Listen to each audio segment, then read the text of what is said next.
ఇవి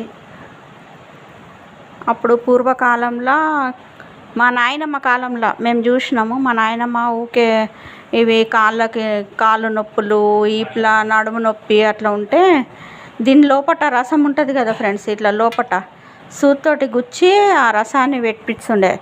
ఆ నొప్పున్న జాగాలో పెట్టించి దాని మీద పౌడరున్న బూడిదన్న జల్లిపిస్తుండే, నొప్పి తగ్గుతుంది అంటుండే. అది పక్కకి గిన జరిగి పక్కకి ఎక్కడన్నా తగిలిందనుకో, అది పక్కకి ఎక్కడన్నా తగిలితే అది పుండు అవుతుండే అనమాట. అది పుండు దాని మీద పౌడర్ అన్న ఏదన్నా జల్లిపిస్తుండే. అప్పుడు ఆ నొప్పి అనేది తగ్గుతుండే అది అప్పుడు.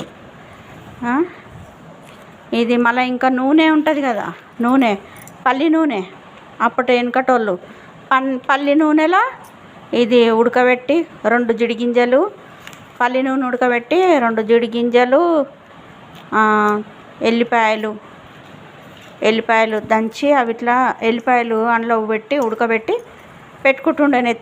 నెత్తి ఎంటికలు నల్లగా ఉంటుండే. అప్పుడు తెల్లగా ఉండకపోతుండే, నల్లగా ఉంటుండే ఎంటికలు. అప్పుడు ఊసిపోకపోతుండే కూడా ముసలోళ్ళకి చాలా మందికి. అప్పటి రోట్లోకి ఇవన్నీ తెలుసు. ఇక ఇదేమో బండికి కట్టుకుంటారు, ఇట్లా కట్టి. ఇదేమో బండికి దిష్టి గిన లేకుండా ఏదన్నా ఇటువంటి బండికి కూడా కడతారు ఫ్రెండ్స్. ఏదన్నా ఉపయోగం ఉంటుందా? అప్పటోళ్ళ సంగతి చెప్తున్నా. అప్పటోళ్ళు దీనికి నొప్పులకు, మోకాల నొప్పులకు, నడుము నొప్పులకు ఇళ్ళకెళ్ళి రసం తీసి పెట్టుకొని ఇదంతా దీని మీద బూడిదన్న పౌడర్ అన్న చల్లిపిస్తుండే, నొప్పులు తగ్గుతాయి అంటుండే. ఒకవేళ అది గిన వేరే జాగాలో తగిలింది అనుకో ఫ్రెండ్స్, చాలా పుండు అవుతుంది అది.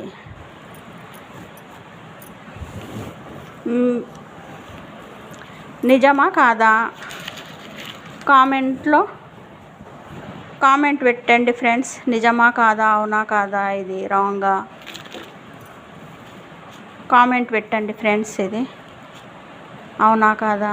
లైక్ చేయండి, నచ్చితే షేర్ చేయండి, కామెంట్ చేయండి, సబ్స్క్రైబ్ చేసుకోండి ఫ్రెండ్స్. ఇవన్నీ ఇక్కడ షాప్లలో చాలా ఎక్కువ రేటు ఉంటుంది ఫ్రెండ్స్. ₹1, ₹2 ఒకటో ఎంతనో ఇస్తారు. ఇది అక్కడ కొమరవెల్లి జాతరలో ఇది ₹10.